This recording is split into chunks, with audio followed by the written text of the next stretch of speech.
أعوذ بالله من الشيطان اللعين الرجيم. بسم الله الرحمن الرحيم. الحمد لله رب العالمين، ثم أفضل الصلاة والسلام على خير خلقه أجمعين محمد. اللهم صل وعلى أهل بيته الطيبين الطاهرين المعصومين، ولعنة الله على أعدائهم ومنكرين فضائلهم إلى قيام يوم الدين. اللهم صل على محمد. We are still looking at the wasiyah of Imam al-Hassan المجتبى أبا محمد روح له الفداء, and we examine the hadith. أحسنتم مولاي جزاكم الله خيرا. And we examine the hadith of Imam al-Sadiq alayhi salam, where he states that Imam al-Hassan, when he remembers certain things in history, it causes him to cry and it causes him to reflect.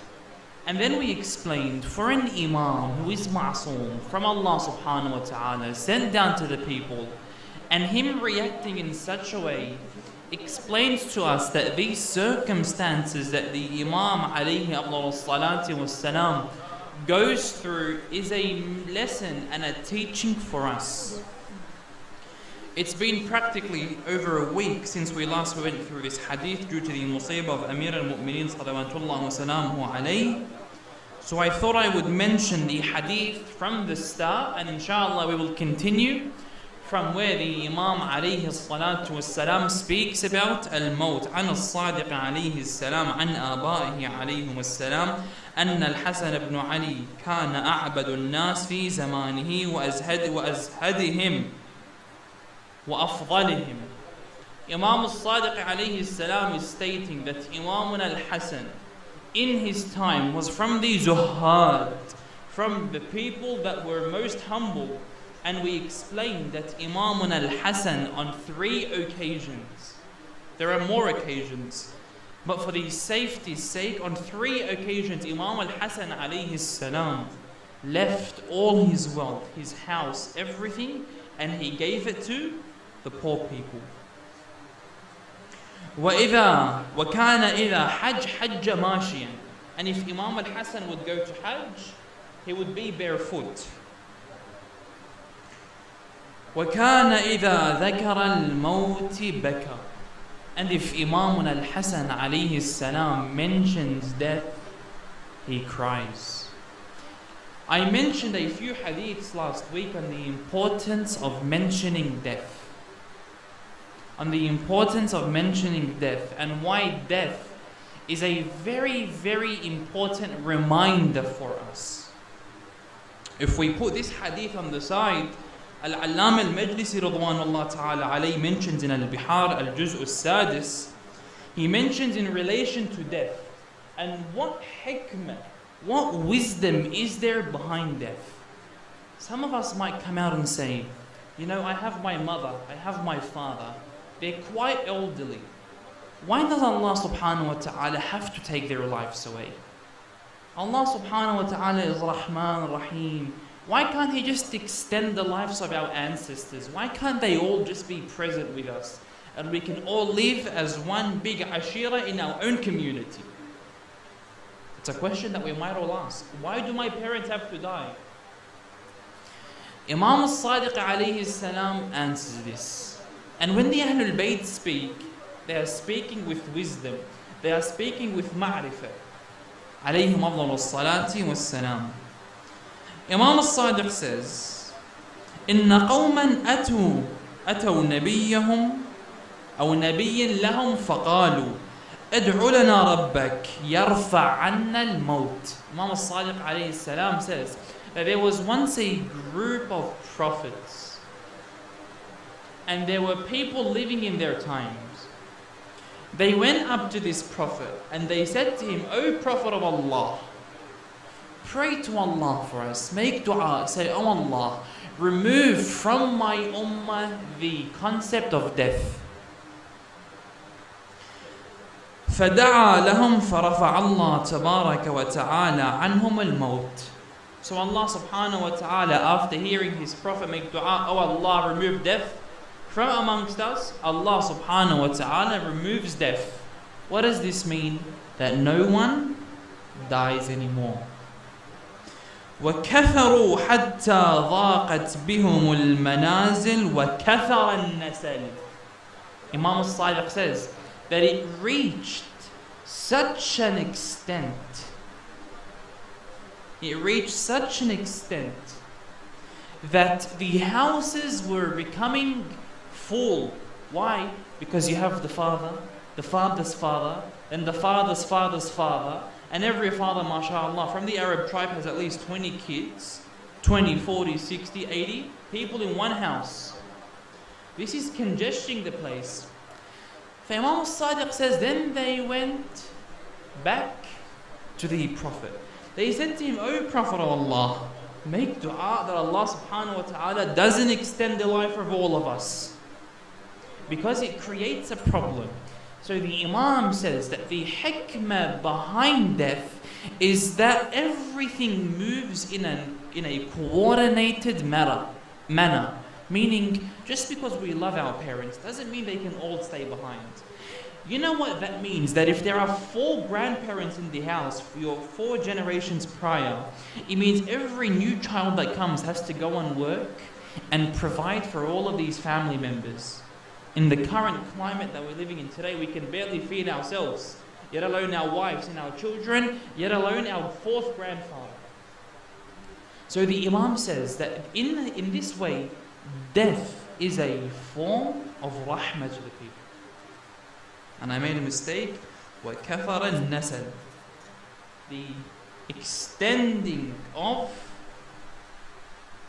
the lineages of the people. لعله I added a fatha instead of a kasra in the word. So that's the hikmah behind al-maut. What is there waiting for us? And then the Imam alayhi salam says, وَإِذَا ذَكَرَ الْقَبْرِ بَكَى. And if Imam al-Hassan remembers the grave, then Imam al-Hassan cries. I don't want to get into the grave part because I need to get a hadith one day to explain this. But let's go back to al-maut first before we jump ahead. There is a hikmah behind everything. And the Imam alayhimus salam have mentioned to us in regards to al-maut. Amir al-Mu'mineen alayhi salam says, أكثروا ذكر الموت ويوم خروجكم من القبر وقيامكم بين يدي الله تهون عليكم المصائب. Remember death. Remember your grave. Remember the day that you will be standing before Allah subhanahu wa ta'ala. And remember all of these circumstances, your problems that you're currently going through will be made easier. And that's why the Ahlul Bayt alayhimus salam have said to us that every time Imam al-Hassan would stand up to pray, or every time Imam al-Hassan alayhi salam will mention death, تَرْتَعِدُ فَرَائِصَهُ, that his body will begin to shake. Once Shaykh al-Saduq radwanullah ta'ala alayhi mentioned in his book, in his Amali, he says the people once came to Ibn Abbas. So let's leave the entire hadith word for word and summarize the hadith up. One day, Shabab, are you listening to this point? One day, the people went up to Ibn Abbas. Ibn Abbas is known to spread hadith. However, is he a good person? He is different based on the opinion of Sayyid al-Khawi, based on the opinion of Sayyid al-Murtada. There are difference of views in regards to Ibn Abbas, but that's for the house of his students to determine.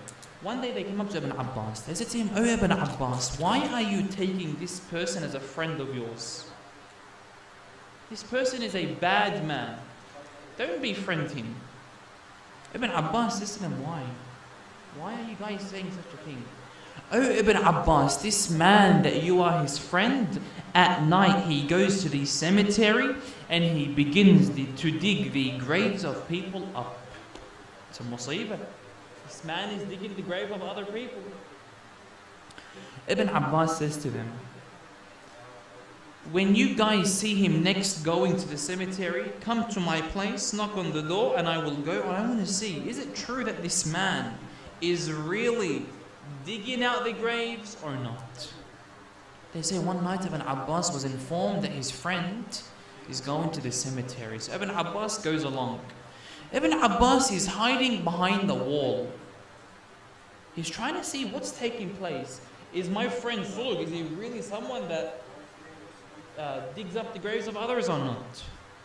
Ibn Abbas says, I am spying on this man, and I see him go and I see him sit in the grave. What takes place next? Shaykh al-Saduq mentions this. Once, when Ibn Abbas found out and he seen him go into the grave, he heard this boy scream out, فَدَخَلَ الْقَبْرِ, and he went into the grave, وَنَادَى بِأَعْلَى صَوْتِهِ,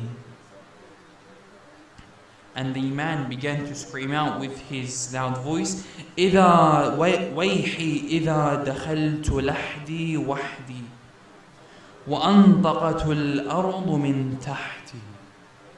Oh myself, what do I have to answer the moment I go into the grave? I'm in there by myself, the grave is all dark. فقالت الأرض من تحتي لا مرحبا ولا أهلا قد كنت أبغض الناس لي. He went into the grave and he would begin to speak to himself as if he is the grave. He is saying to himself, oh you are not welcomed in this grave. I used to hate you on my earth. You used to sin Allah subhanahu wa ta'ala on my earth. فكيف وقد صرت في بطني بل ويحي إذا نظرت إلى الأنبياء وقوفا والملائكة صفوفا. And then he says, what do I have to answer when I see the prophets in front of me and the angels of Allah in front of me? How do I answer them? فَمِنْ عَدْلِكَ غَدًا مَنْ يُخَلِّصَنِي. And from your just, O Allah, who will forgive me? Who will help me and aid me? And then he says, وَمِنْ عَذَابِ النَّارِ مَنْ يُجِيرَنِي وَمِنَ الْمَظْلُومِينَ مَنْ يَسْتَنْقِذَنِي عَصَيْتُ مَنْ لَيْسَ بِأَهْلٍ أَنْ يُعْصَى عاهدت ربي مرة بعد أخرى فلم يجد عنده صدقا ولا وفاء. This man is in his grave and he's saying, oh Allah, who is there now to help me? And I have committed sins and hurt other people. My friends aren't going to benefit me. My family aren't going to benefit me. And then he says to himself, you are only lying to yourself. You are only fooling yourself. And then he says, وَجَعَلَ يُرَدِّدُ هَذَا الْكَلَامُ وَيَبْكِي فَلَمَّا خَرَجَ مِنَ الْقَبْرِ التزمه ابن عباس وعانقه ثم قال نعم النباش. What this hadith is trying to say to us. In the Quran, what does Allah subhanahu wa ta'ala say on behalf of these servants? قال رب ارجعوني لعلي أعمل عملا صالحا فيما تركت. Oh Allah, send me back. Let me do good in my wrong. Let me go back. Let me pray my salah again. Let me fast my fasting again. Allah subhanahu wa ta'ala says, إنها كلمة هو قائلها. It's only something that he says. He fools himself. And then this man would walk out of the grave, back alive, and he would take it as a lesson that you were just in the grave.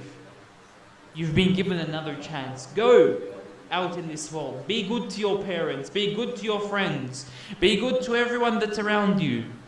Because once you are in that grave, you have no one there for you other than Allah subhanahu wa ta'ala, and other than the shafa'ah of Sayyid al-Shuhada ruhi lahu al-fida.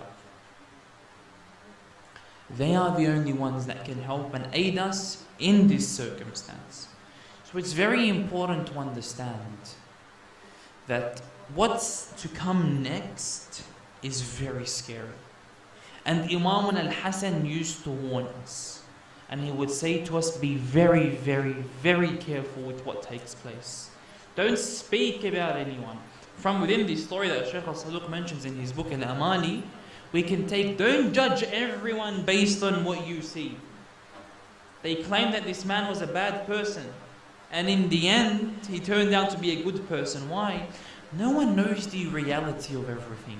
Don't think that just because this person looks good, he's a good person. He might look good, but he might treat you wrong. He might look good, but he might deviate you from your aqa'id. Not every mu'ammam that wears a imama on his head really spreads the teachings of the Ahlul Bayt alayhimus salam. Shabab, pay attention to these things. Your aqidah is very, very important. Not everyone that says that we speak on behalf of the Ahlul Bayt alayhimus salam, we are speaking the truth. Ask for proof. You need to know. Right now we are in a time where our aqidah is going, our deen is going, our family are going astray. Hold on to your religion. اللهم عجل لوليك الفرج ومن علينا برضاه وهب لنا رأفته ورحمته ودعاءه وإلى أرواح المؤمنين والمؤمنات لا سيما إلى أبو حوراء الأسدي رحم الله من قرأ سورة المباركة الفاتحة تسبقه الصلاة على محمد وآل محمد.